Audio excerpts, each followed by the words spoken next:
Hallelujah. খ্রিস্টের প্রিয় বিশ্বাসী ঈশ্বরের সন্তানরা, এই সুন্দর সময় আমি বাইবেল থেকে খুব সুন্দর একটি ঘটনা নিয়ে আমি আলোচনা করব। হালেলুইয়া। আর সেই ঘটনাটা লেখা আছে মার্ক লিখিত সুসমাচার তার 4 অধ্যায় 35 থেকে 41 পদ। সেখানে বাক্যেতে এরূপ লেখা আছে, সেই দিন সন্ধ্যাবেলা যিশু তার শিষ্যদের বললেন, চলো আমরা সাগরের ওপারে যাই। তখন শিষ্যরা লোকদের ছেড়ে যিশু যে নৌকায় ছিলেন সেই নৌকাতে করে তাকে নিয়ে চললেন। অবশ্য সেখানে আরও অন্য নৌকা ছিল। নৌকা যখন চলছিল তখন একটা ভীষণ ঝড় উঠল এবং ঢেউগুলো নৌকার উপর এমনভাবে আছড়ে পড়ল যে নৌকা জলে ভরে উঠতে লাগলো। যিশু কিন্তু নৌকার পিছন দিকে একটা বালিশের উপর মাথা রেখে ঘুমাচ্ছিলেন। শিষ্যরা তাকে জাগিয়ে বললেন, গুরু, আমরা যে মারা পড়ছি সেদিকে কি আপনার খেয়াল নেই? যিশু উঠে বাতাসকে ধমক দিলেন এবং সাগরকে বললেন, থামো, শান্ত হও। তাতে বাতাস থেমে গেল ও সব কিছু খুব শান্ত হয়ে গেল। তিনি শিষ্যদের বললেন, তোমরা ভয় পাও কেন? এখনও কি তোমাদের বিশ্বাস হয়নি? এতে শিষ্যরা ভীষণ ভয় পেলেন এবং নিজেদের মধ্যে বলাবলি করতে লাগলেন, ইনি কে যে বাতাস এবং সাগরও তার কথা শোনে? ইহাই হলো খ্রিস্টের সুসমাচার। খ্রিস্ট তোমার মহিমা প্রচারিত হোক। আমরা এই বাক্যটাকে আমরা 3টে সুসমাচারে দেখতে পাই। এক, মতি লিখিত সুসমাচার তার 8 অধ্যায় 23 থেকে 27 পদের মধ্যে দেখতে পাই। মার্ক লিখিত সুসমাচার তার 4 অধ্যায় 35 থেকে 41 পদের মধ্যে দেখতে পাই। আবার লুক লিখিত সুসমাচার তার 8 অধ্যায় 22 থেকে 25 পদের মধ্যে আমরা এই ঘটনাটিকে দেখতে পাই। আজকের এই ঘটনা থেকে আমরা কিছু শিখব, কিছু জানবো, কিছু বুঝবো। একজন খ্রিস্ট বিশ্বাসীর জীবন হিসাবে আমরা আজকের এই ঘটনা থেকে কিছু শিক্ষাকে আমরা আমাদের জীবনের মধ্যে গ্রহণ করব। সেই দিন সন্ধ্যাবেলা যিশু তার শিষ্যদেরকে নিয়ে তিনি সাগরের ওপারে যাওয়ার জন্যে তারা রওনা দিয়েছিলেন এবং তারা নৌকায় উঠে যখন তারা সাগরের ওপারে যাচ্ছিলেন, হঠাৎ যিশু সেই নৌকার মধ্যে নৌকার পেছনে তিনি একটা বালিশ নিয়ে তিনি শুয়ে পড়লেন এবং তিনি বিশ্রামেতে গেলেন। শিষ্যরা তারা জেগেছিল এবং হঠাৎ সমুদ্রের মধ্যে এক ঝড় উঠল এবং সমুদ্র উতাল পাতাল হতে থাকলো এবং সমুদ্রের ঢেউগুলো নৌকার মধ্যে এমন লাগতে লাগলো যে নৌকা জলে পরিপূর্ণ হতে লাগলো এবং শিষ্যরা তাদেরকে ভয় পেয়ে গেল। তারা অতি সংকটের মধ্যে পড়ল এবং তারা তাদের জ্ঞান বুদ্ধি দ্বারা তারা সেই ঝড় থেকে নৌকাকে রক্ষা করতে চাইলো এবং তারা নিজেরা বাঁচার চেষ্টা করলো, কিন্তু তারা বিফল হয়ে গেল। তারা সেই জায়গায় তারা সফল হতে পারলো না। তারা অবশেষে তারা গিয়ে যিশুকে ডাকলেন যে, নাথ, উঠুন, আমরা যে মারা পড়ছি আপনি কি দেখতে পাচ্ছেন না? তখন যিশু উঠলেন, উঠে পড়ে সেই ঝড়কে ধমক দিলেন এবং উতাল সমুদ্রকে শান্ত করলেন এবং শিষ্যরা তা দেখে তারা ভয় পেলেন এবং শিষ্যরা মনে মনে বলতে লাগলেন যে, ইনি কে যে এনার কথা সমুদ্র এবং ঝড় শুনে? তখন যিশু বললেন যে, তোমরা কেন ভয় পাও? তোমাদের বিশ্বাস কোথায়? খ্রিস্টের প্রিয় বিশ্বাসী, আজকে এই ঘটনা থেকে আমরা কিছু শিক্ষাকে লাভ করব। আমরাও একজন খ্রিস্ট বিশ্বাসী। আমরা যিশুকে বিশ্বাস করে যিশুর পথে আমরা চলছি এবং চলতে যখন আমাদের জীবনে হঠাৎ যখন এই সমস্যা আসে, শিষ্যদের জীবনে কিন্তু হঠাৎ এই সমস্যাটা এসেছিল যখন যিশু তাদের নৌকায় ছিল এবং সেই যিশুর নৌকায় শিষ্যরা ছিল, যিশু ঘুমাচ্ছিল, বিশ্রামে গেছিল, সেই সময় তার জীবনে ঝড়, সমস্যা, সংকট এসে পড়েছিল এবং তারা কি করেছিল?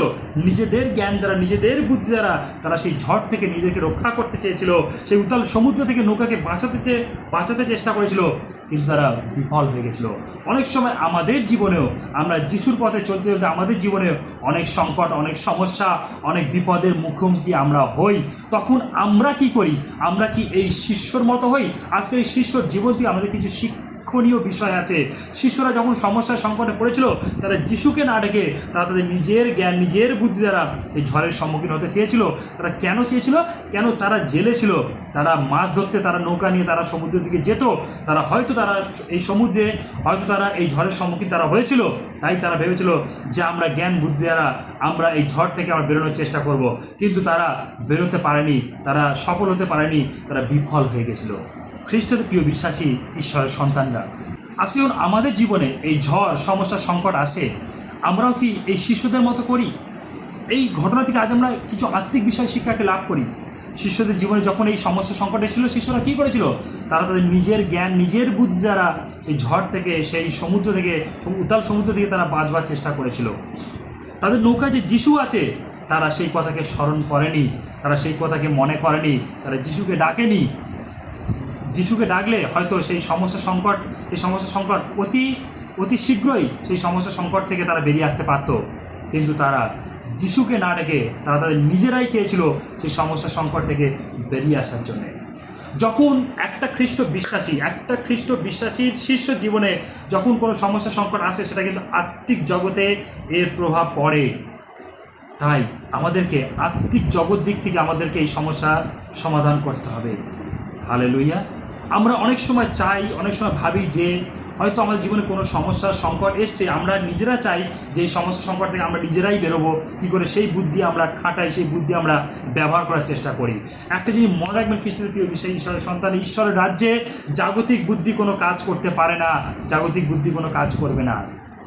ঈশ্বরের রাজ্যে কাজ করতে গেলে আমাদেরকে ঐশ্বরিক বুদ্ধির প্রয়োজন, ঈশ্বরের বাক্য থেকে বুদ্ধির প্রয়োজন। হালেলুয়া। সেদিন শিষ্যরা তারা কি করেছিল? তারা জাগতিক বুদ্ধিকে তারা কাজে লাগাতে চেয়েছিল, তারা বিফল হয়ে গেছিল।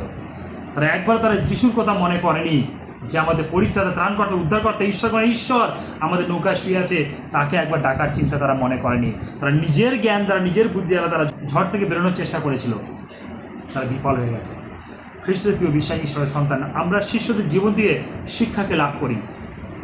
কি শিক্ষা লাভ করব? এটাই, যখনই আমাদের জীবনে কোনো সমস্যার সংকট আসবে, যেন আমরা অতি শীঘ্রই আগে যিশুকে ডাকি। যিশু বলছে, ঈশ্বর বাক্যতে লেখা আছে যে তোমরা আমাকে আহ্বান করিবে, আমি তোমাদের উত্তর দেব।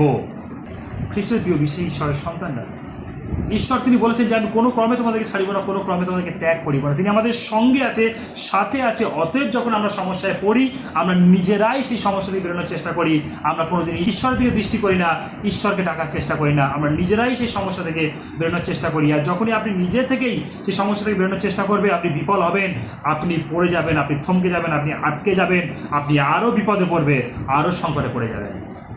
তাই সংকট থেকে খুব শীঘ্রই বেরোনোর জন্যে আপনি যিশুর কাছে বসুন এবং যিশু নামে ঈশ্বরের কাছে প্রার্থনা করুন।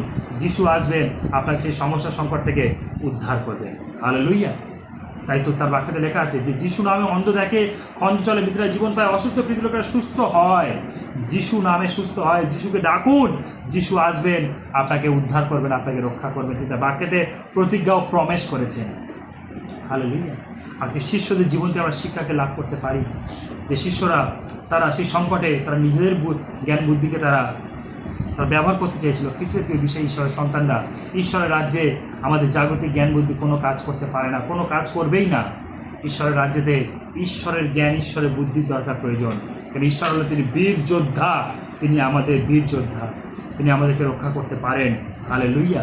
তাই খ্রিস্টের প্রিয় বিষয় ঈশ্বরের সন্তানরা, যখনই আপনি সমস্যার সংকটে পড়বেন, আপনি নিজে নিজে বেরোনোর চেষ্টা করবেন না, এতে আপনি আরও সমস্যায়, আরও সংকটের মধ্যে জড়িয়ে যাবেন। তাই আমাদের কাছে একটি উপায় আছে, আর সেই উপায়টা হলো স্বয়ং প্রভু যীশু খ্রিস্ট, যিনি একমাত্র ঈশ্বরগণে ঈশ্বর, পরিত্রাতা ঈশ্বর, মুক্তিদাতা ঈশ্বর, আমাদের প্রার্থনা শ্রবণকারী ঈশ্বর প্রভু যীশু খ্রিস্ট। আপনি তাকে ডাকবেন, তাকে অনুসরণ করবেন, তিনি আসবেন, আপনার জীবনে ঝড়কে শান্ত করবেন যে বলছিলেন। তাই আপনার জীবনে যত দুঃখ কষ্ট, যত ঝড় জল তুফান আপনার জীবনে আসুক না কেন, সমস্যা সংকট, যিশু আসবেন এবং আপনার জীবনের ঝড়কে, সমস্যাকে তিনি ধমক দেবেন, তিনি দূর করবেন, আপনার জীবনকে আবার পুনরায় তিনি শান্তিতে পূর্ণ করবেন। হালেলুয়া। সমস্যার সময় ঈশ্বরকে ডাকবেন, ঈশ্বর হলেন মঙ্গলময়, সব সময় মঙ্গলময়। হালেলুয়া। তাই আপনার যখনই সমস্যা, তখন ঈশ্বরের কাছে বসুন, যিশু নামেতে ঈশ্বরের কাছে প্রার্থনা করুন। আমেন। জয় যিশু।